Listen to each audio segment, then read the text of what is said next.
in Academy Day number 10, celebrating the 10th anniversary of this event. And I'm happy to speak with Miikka Rosendahl from Zoan in Finland, right?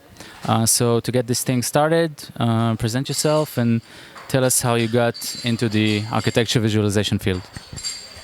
Yeah, so I'm Miikka Rosendahl, founder and CEO of Zoan, and I got into architectural visualization when 9 years ago I founded the company, and we started with a couple images that we actually outsourced, and we got 300 euros of 2 images and ended up paying 600. So the first deal wasn't that good, but then by error and learning from those, it's been like quite a ride. And today we're mostly focusing on the Unreal Engine based work of the industry.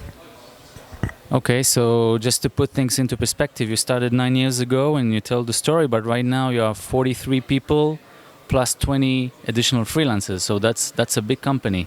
Can you describe the process of becoming such a big team, and what was the turning point that made you decide about doing the switch towards real-time tools?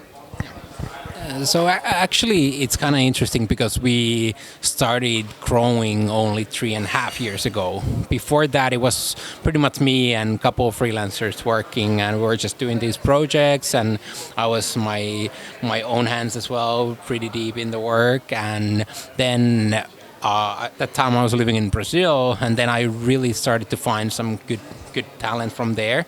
And then we ended up moving back to Finland, where I'm from, and started to offer these solutions for the Finnish clients. And then seemed like what we were able to offer them, and same time bringing these real-time technologies, it was something different that the clients hadn't been seen before. And then the growth has been very rapid since. And then in around 3.5 years, we've been growing from 1 plus 3 or 4 to 43, and like pretty much every month we have these guys who are working on projects. So it's been quite a ride. Can you describe the makeup of the company? I mean, the different roles. I imagine there are specific roles that are not familiar for a typical architecture visualization studio. So it would be interesting to know how that kind of pans out in your firm.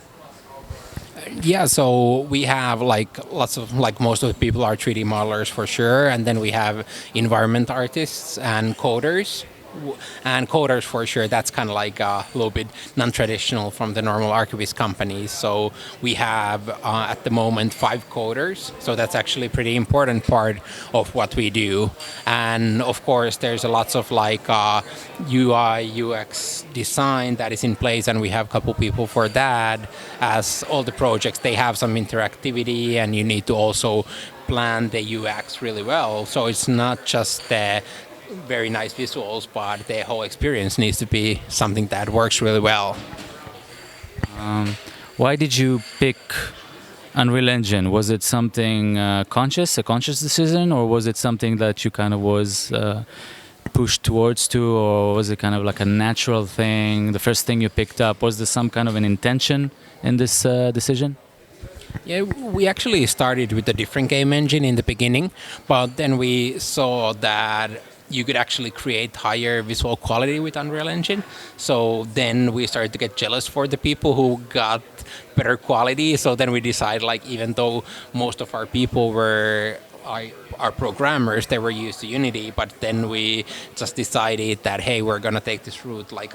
We want to create photorealism in real time, and the best decision for us is Unreal. So that's how we went for that direction. You mentioned in your presentation that you shut down the studio or maybe outsourced the work for 3.5 months to make the transition from the traditional architecture visualization methods towards Unreal. So if you can maybe elaborate on that so people can understand what it takes, what they can expect if they would like to make such a big change. Yeah, so at some point we thought that it would be just people little by little learning, but we very quickly started to realize that only way we can make actually the transition happen is to give freedom for the guys who need to learn these new tools, that they actually have time to work with those and not having those crazy client deadlines on their shoulders, and same time trying to do new tools, that it wouldn't be fair for them. So we realized that that's like only step that we can actually make that transition happen. And it also was that we decided a date that we, until this is the last day that we are a traditional studio, and after that we're going to be a real-time studio, and that's how we kicked that off. And for sure it was like also financially a little bit hard, but then being able to have it brings so much more, that actually we're changing the business model and everything according, that is not anymore just image based or second pay, like per second in animation, but now it's more like a square meter based pricing. So, and also kind of hourly price for the polishing and what kind of images, as now you have infinite opportunity to create images and animation and 360s, and so it has really changed the way we work. Can you tell us how it expanded the way you provide deliverables for the clients? So a typical project right now for you in the studio would be what? Can you describe, like a typical one? Yeah, so normal project would be entire building, which means that we do the exteriors, but then we can do way longer animations. Like we can deliver a 2-minute animation, like if before we were doing 30 seconds, and that 30 seconds was always giving us hard time already, like with the changes and iterations. So now we're not afraid of iterations anymore, because we know that we can make them really quickly, so it's not a problem. And also images, like nowadays we pretty much like it might be in a normal project like 30 or 50 images, so they get like the amount of images get way larger. And then also as we have the interior spaces fully in real time in Unreal, so we can generate 360 tours and VR solutions out of that. So let's say that would be a bigger project for us. Small project would be an individual apartment, and then we would do probably around 20 images, 360 tour, and 40 seconds of animation. Okay, cool. So thank you very much. Those interested can visit zoan.fn, right?